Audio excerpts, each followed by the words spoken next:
Let's mic देश का मिजाज वेस्ट। ये है let's mike more than radio. आप सुन रहे हैं पश्चिम भारत की खबरें।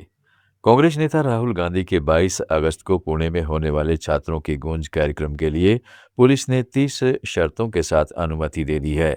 इन शर्तों में आपत्तिजनक बैनर या तस्वीरें प्रदर्शित करने पर रोक लगाई गई है और आयोजकों को धार्मिक भावनाओं को ठेस न पहुंचाने का निर्देश दिया गया है।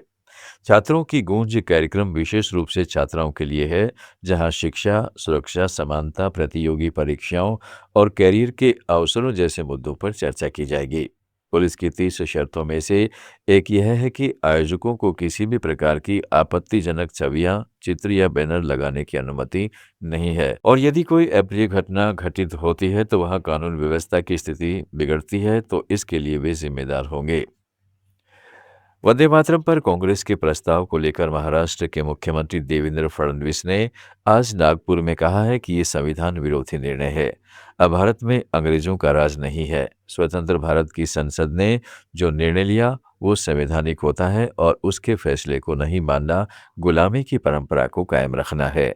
हम हमेशा कहते थे कि ये मानसिक गुलाम है। इनकी मानसिक गुलामी और संविधान के खिलाफत, ये दोनों चीजें हमारे सामने प्रस्थापित हो गई हैं। संविधान विरोधी इस प्रकार का निर्णय है। इसका कारण अब भारत में अंग्रेजों का राज नहीं है और भारत में स्वतंत्र भारत की संसद ने जो निर्णय लिया वो निर्णय महाराष्ट्र के छत्रपति संभाजी नगर में सीजेपी संस्थापक अभिजीत दिपके से मिलने के बाद महात्मा गांधी के परपोते तुषार गांधी ने कहा, असली कामयाबी इस बात में नहीं है कि किसी मंत्री को इस्तीफा देना पड़ा, बल्कि कामयाबी इस बात में है कि किसी सरकार को जवाब देने के लिए मजबूर किया गया। वह सरकार जो 12 साल से इस घमंडी सोच के साथ काम कर रही थी कि उसकी कोई जवाबदेही नहीं है और वह सवालों का जवाब देने के लिए बाध्य नहीं है। सक्सेस ये इस बात का नहीं है कि किसी इंडिविजुअल मंत्री को इस्तीफा देना पड़ा। सक्सेस इस बात का है कि ये सरकार को जवाब देने को मजबूर किया गया, जो 12 साल से इस घमंड में चल रही थी कि हमें कोई जवाब देने की जिम्मेदारी नहीं है। राजस्थान विधानसभा के मानसून सत्र के पहले दिन भारी हंगामे और प्रदर्शन के बीच सदन की कार्यवाही दिवंगत नेताओं को श्रद्धांजलि देने के बाद मात्र 21 मिनट में ही कल तक के लिए स्थगित कर दी गई। सत्र शुरू होते ही विपक्ष ने सरकार के खिलाफ मोर्चा खोल दिया, जिसके चलते कार्रवाई स्थगित करनी पड़ी। सत्र की शुरुआत से पहले प्रदेश में शिक्षा विभाग के फैसलों और स्कूलों में मीडिया एंट्री बैन के मुद्दे पर कांग्रेस आक्रामक नजर आई। नेता प्रतिपक्ष टीकाराम जूली की अगुवाई में कांग्रेस विधायकों ने पोदार मूक बधिर स्कूल से विधानसभा तक पैदल मार्च निकाला। विधानसभा में प्रवेश के दौरान पुलिस ने बैरिकेडिंग लगाकर विधायकों को रोका, जिससे पुलिस और नेताओं के बीच धक्का मुक्की हुई। विधानसभा में नेता प्रतिपक्ष के नेता टीकाराम जूली ने कहा है कि हमारी मांग है कि यह काला कानून वापस हो और स्कूलों की स्थिति सुधरे, बच्चों की आवाज दबाई नहीं जाए। सरकार को अपना बजट बढ़ाना चाहिए। प्रधानमंत्री मोदी और मुख्यमंत्री भजनलाल शर्मा ने शिक्षा की कोई बात नहीं की है। शिक्षा से उन्हें कोई लेना देना नहीं है।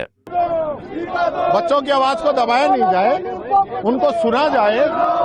सरकार अपना बजट जो है वो बढ़ाए। पिछले 12 सालों से मोदी जी ने और 3 साल से भजनलाल जी ने एजुकेशन की कोई बात नहीं। गुजरात के भावनगर जिले में नकली शराब के सेवन से मरने वालों की संख्या बढ़कर 7 हो गई है, जबकि 30 लोग अस्पताल में भर्ती है। भावनगर रेंज के पुलिस महानिरीक्षक आरवी असारी ने आज बताया कि इस संबंध में अब तक 12 शराब तस्करों को हिरासत में लिया गया है और 21 लोगों के खिलाफ एफआईआर दर्ज की गई है। गुजरात एक शुष्क राज्य है, जहां शराब का निर्माण, बिक्री और सेवन प्रतिबंधित है। गोवा में कांग्रेस ने भाजपा के नेतृत्व वाली राज्य सरकार पर ड्रग नेटवर्क से साठगांठ का आरोप लगाया है। पार्टी ने दावा किया है कि जेलों में तथा विभिन्न स्थानों पर बार बार नशीले पदार्थों की बरामदगी राज्य की कानून व्यवस्था का पतन दर्शाती है। कांग्रेस के प्रदेश अध्यक्ष गिरीश चौंडकर ने आरोप लगाया कि गांजा अब केवल डाक से भेजे गए पैकेटों तक ही सीमित नहीं है, बल्कि हर स्कूल, कॉलेज और गांव तक पहुंच गया है।